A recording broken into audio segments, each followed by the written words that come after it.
Dear students, today is the fifth session of Communication Skills Part 2, which is Unit 1 of Part A, Employability Skills.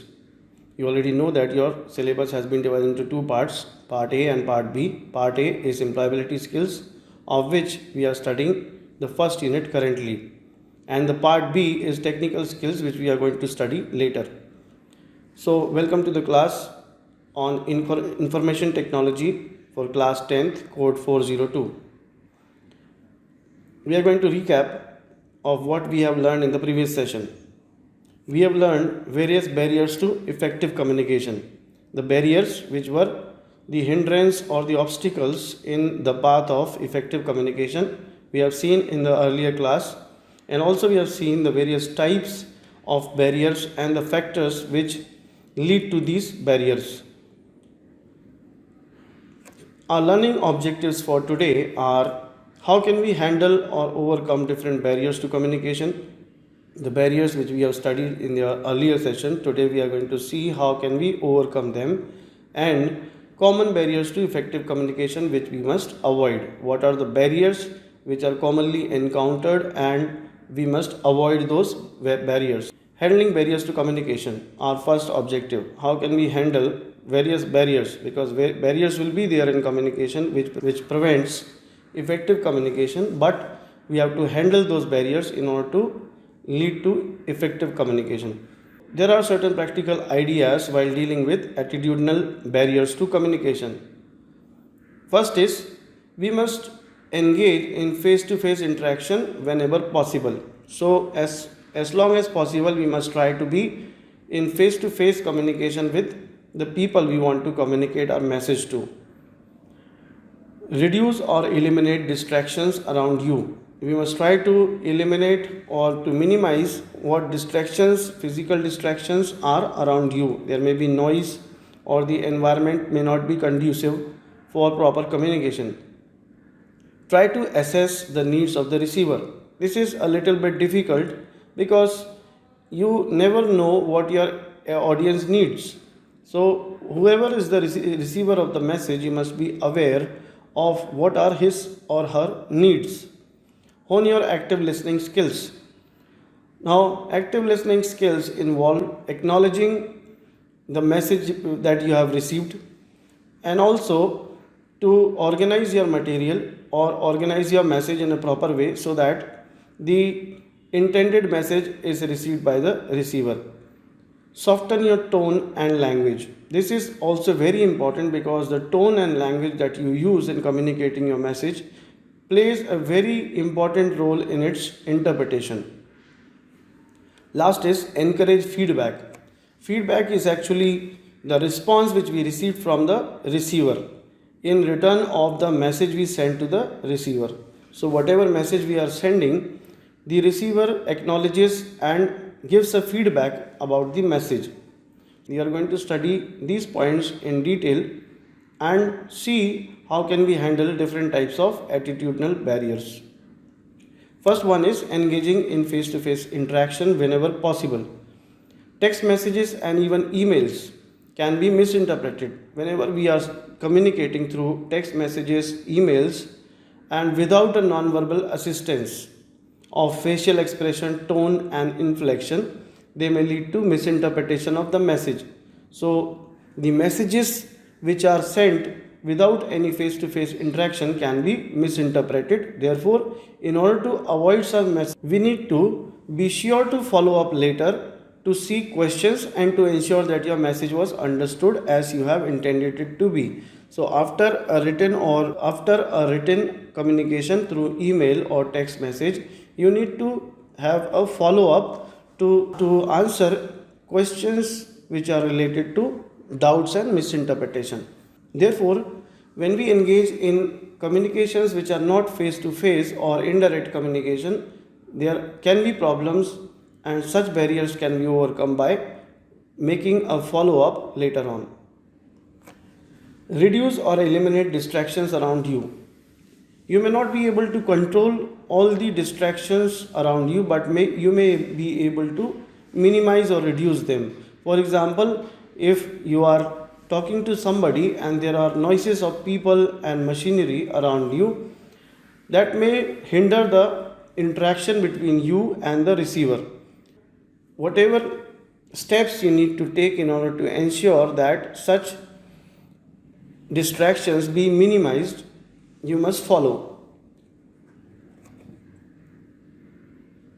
Try to assess the needs of the receiver. So, this is not an easy objective, as I told you, because the attitudinal barriers in such cases are dependent upon the age, culture, education, experience, gender, and race, and there may be other factors such as lifestyle and upbringing. So, all these factors lead to a different attitude in different person. So, you may not be able to completely identify the needs of the receiver. So it is necessary to assess the need of the receiver and tailor your message accordingly. If you know your audience or the needs of your receiver, you will get better with experience and practice. So if you know your target audience, no doubt you will get better with experience and practice. Hone your active listening skills. Acknowledge the other person's ideas, thoughts, or feelings. So you must acknowledge or you must respond to the other person's ideas, thoughts, or feelings, or you may accept, appreciate, or you may also try to provide some suggestions. Ask questions without judging. So, without judging the audience, ask questions without judging. Summarize and clarify what you hear. So, whatever you hear, that is an active listening skill. Whatever you hear, you must summarize and you must clarify that you have heard it correctly. Organize your thoughts. You don't have to write notes, but if doing so helps you organize what you want to say and how you want to say it, then by all means start writing. So you can write your thoughts. If you are not able to remember the organization of your thoughts, you can write them down and then you can represent them or use them in conveying your message so that it is effectively received.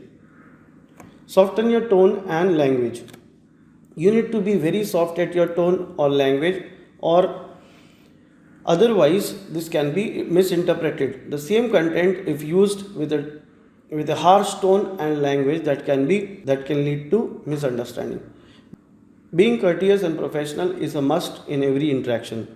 To defeat any attitudinal barrier, it can help immensely to maintain a gentle, reassuring tone and use simple, non-confrontational language. So, Attitudinal barrier can be overcome by maintaining a gentle tone and language and keeping your language simple. Keeping sentences short and direct can also help to prevent any misunderstanding. Encourage feedback. Feedback is very important, as I told you, that you have to acknowledge and also provide a feedback, whether positive or negative, about what you have received. The message which you have received, you need to provide a feedback. So the receiver also bears responsibility for whether a two-way exchange is a success or a failure. If the feedback is not received, then the sender may not be assured that the message has been received correctly by the receiver. So a feedback system is very important in letting the sender know whether his message has been received correctly or not. So that is the responsibility of the receiver. All you can do is ask that he understood what you had to say, and if he has any question, you can clarify. Feedback is also required for clearing doubts. Common barriers to effective communication which we must avoid. There are certain barriers in communication which we must avoid. First is second guessing the sender. We are going to see in detail what each of them means and how can we avoid them. Second, stereotyping. Third is halo effect. Fourth, not listening as a status or gender issue. Let's see what they mean individually. Second, guessing the sender. Sometimes you may be very anxious to finish the sentence or the unspoken part of the speaker, and that the principle of seeking first to understand. We may be impatient with the speaker and are in a hurry to finish the sentence for the speaker. So without the speaker finishing off, if you are speaking the unspoken part, this can lead to antagonism in the speaker, and this defeats the first principle of seeking first to understand.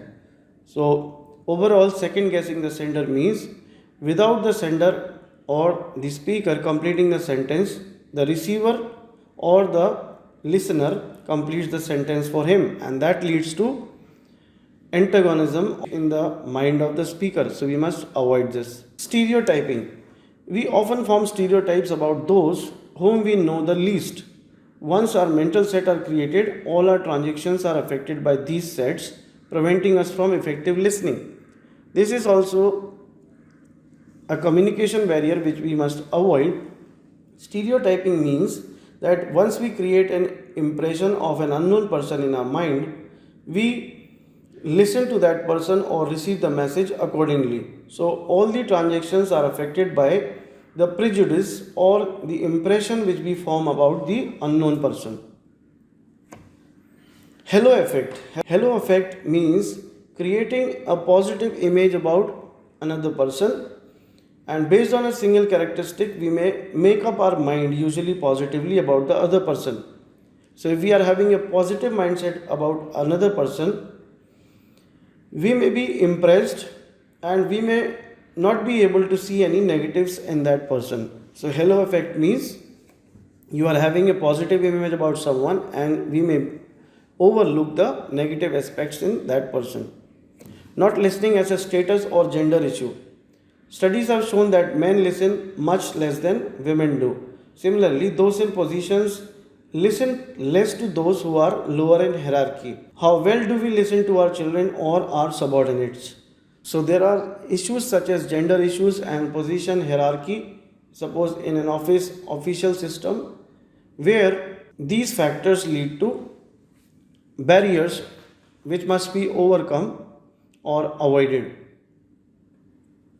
Here is an activity for you where the first activity has been done as a sample and two more activities are being given as a homework for you. You need to complete them in your homework copy. Read the following situations and suggest the steps that can be taken to overcome the barriers you notice. A sample is being provided for you. So you have to make the suggestions that you can take, the measures you can take to overcome the barriers. Situation 1. You are a manager in a bank. Lately, you have observed that the employees are not comfortable talking to you. It seems that they do not understand instructions given via email. An email sent to all the employees regarding customer dealing was misunderstood and they were offended. What will you do? There is a problem. You are a manager and you are sending emails and the customers are misunderstanding your emails. What can you do in this situation? We have studied in this session how can you overcome the barriers. So here is a barrier in front of you. We will look at the possible solutions. So here are the steps which you can take to avoid such situation. You as manager decide to step out of your cabin and have a quick discussion with your colleagues to give them some important instructions instead of depending upon emails. So instead of communicating with emails which can lead to more confusion and misunderstanding, you must step out of your cabin and directly talk face to face to your employees. So that is the situation. To avoid it, we must be ready to communicate face to face. Clarify what you wanted to convey through email. So whatever misunderstanding has incurred due to email, you must clarify it. Here is an activity which is a homework for you. You need to read this situation and also suggest the steps as shown in the previous activity. Situation 2. Female employees of an insurance company are feeling quite frustrated. Their boss, who is a male, does not listen to them and does not give importance to their suggestions. Without meaning to hurt them, he is quite pompous and wants to do things his way. What would you like to suggest to him? In this case, there is a hint that it is a gender issue, and how can you overcome it? You can go through the video once again and see how can you overcome gender issues. Third situation is you work in a multinational company. Some of your colleagues from Sweden and China are coming for a conference to Delhi. You are in charge of receiving them. What steps would you take to first receive them, make them stay in India comfortable, ensure that they do not have problems with food, ensure they have no language problems? So Complete this in your homework copy and keep your copy ready for checking. Thank you.